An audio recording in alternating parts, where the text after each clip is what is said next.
Here's my, today I'm filming at my art studio, and here I am with Sister Pearl. The Adventures of Sister Pearl. Sister Pearl is my faithful companion. She's always with me. You can't see her because of the angle of the camera. So she's right here in the stroller. The chickens survived. Okay, that's the name of the series, and then each individual piece has its name. Ever since I found this paper, I haven't used anything else. So now this paper is my favorite medium, and I do all my work now is I do all my work in this type of paper. So the second thing is that I do the process that I use for my work. I use a tool for mark making. That's the first step. I use a mark making tool, and then the second step that I do is I apply paint, watercolor, water down layers of paint, acrylic paint. I do layers and layers, and then I do some more mark making with this tool that I have made. I make an individual tool for each series. This tool was specifically made for this series, and it was I purchased in the store. I went to like a supply for where they have like for farm animals, and I bought a long sheet of the tool that they make like fences for chickens. It's chicken wire. So, and then I cut them.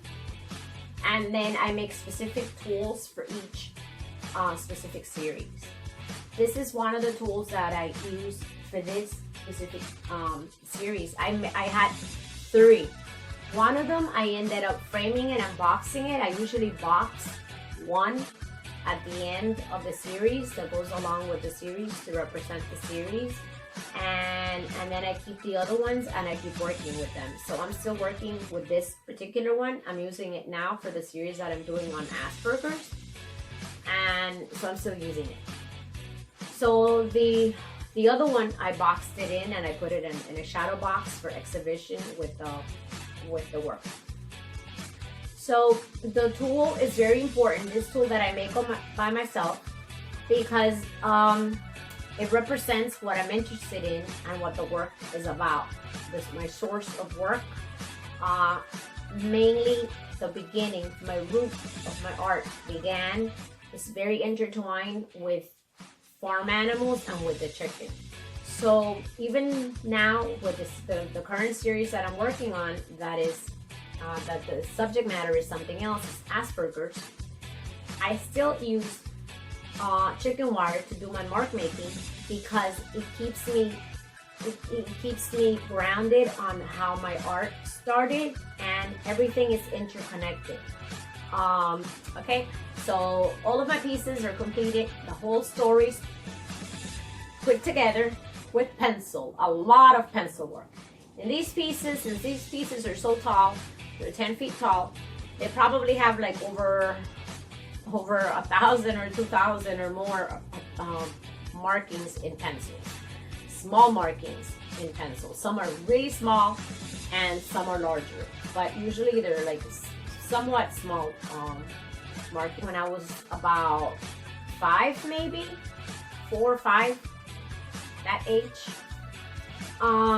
in which I just used to draw at the very beginning. When I started drawing, I just used to draw farm animals and flowers. That was mainly what I was interested in. I used to read a lot, and I used to read a lot of books, and there's usually like farms and flowers, and I started getting interested in that. And then from that, my favorite one was, my number 1 favorite one was the chicken. My number 2 favorite was the cow. And my 3rd favorite was the pig. So I never ended up getting the chicken. I would even ask in Christmas for a chicken. Even before I started asking for a dog, I would ask for a chicken. Never got it. So, but a friend in Easter ended up getting it, a little chicken for Easter. And then I was like, I have to go see the chicken. So my parents took me. My parents were extremely kind, and then they took me, and I went to see the chicken. And then once I spent time and played with the chicken, I was in love with the chicken. I was like, oh, I gotta have the chicken, please. I have to have the chicken. I didn't get the chicken. But I ended up getting to babysit for the chicken. They allowed me to babysit and have the chicken for a weekend. And that was just amazing. I just had so much fun with the chicken, and I just kept drawing the chicken, and the chicken kept walking, and I was behind with my little notepad doing drawings of the chicken. It was really fun. So that's how the chicken became my favorite animal, farm animal, I should say, and that's how my story begins. And how I'm so, I guess you can say how the chicken is such an influence in my work. So from then it transferred to the fact that, fast forward, I started then drawing as life goes on. I started drawing dogs. I went through my dog period in which I just started drawing dogs. I got interested in just drawing dogs. And then by the age around of maybe 12, I started finding out about the food chain, about how the whole food chain develops, how chickens were not in, like I was reading in those books in school, or the books that I had at home that my parents had bought me, how the chickens were in that cute little farm with flowers and the cute little bunnies and all that stuff, and the sun and the sky and the fence, that wasn't the way it was. I started finding out that wasn't the reality. Reality was that they were in a factory farm. Not a factory, not a farm, but a factory farm. Hence the word factory. It didn't look like a farm. It was just a factory. It was a building that looked like a cell, like if they were prisoners, and then it went a step further.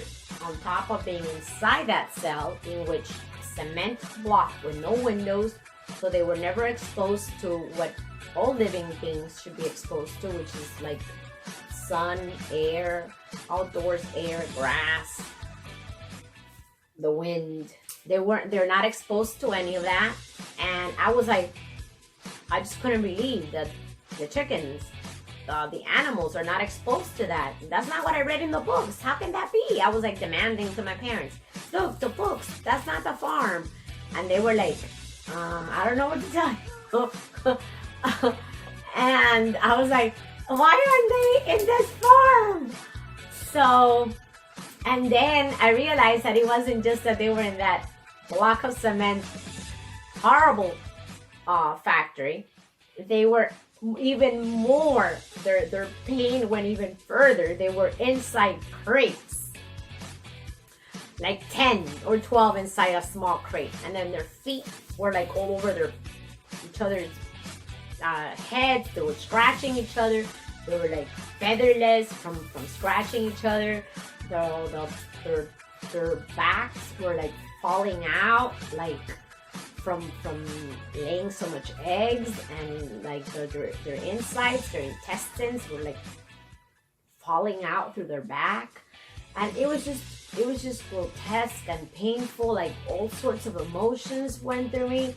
I cried when I first started learning all that information around the age of 12, and it was just extremely it was just awakening for me. It was just a call for me, in which it was that my world just got turned upside down, that things were not in the books I was reading. So from then on, that became a constant subject for me. I had to do drawings about the chickens, and then I had to do drawings, and then from then on, I didn't do any more drawings of happy chickens, because before I was doing drawings of happy little chickens in the farm with the little flowers.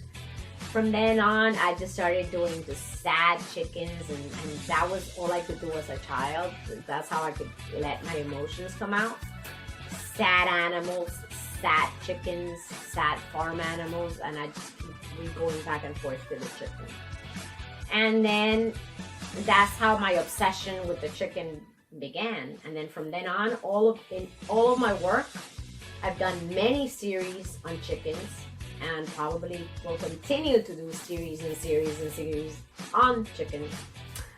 In between, I do a series of something else, and then I jump back to chickens. I do a series of something else, and I'll go back to like some kind of farm animal. So I'll continue for the rest of my life probably doing that. I mean, who knows, but that's how it's been so far. I jump to something, to another animal or another kind of thing, and then I go back again and do another series in chickens. Pearl fell asleep. Hope you didn't fall asleep. So let's just say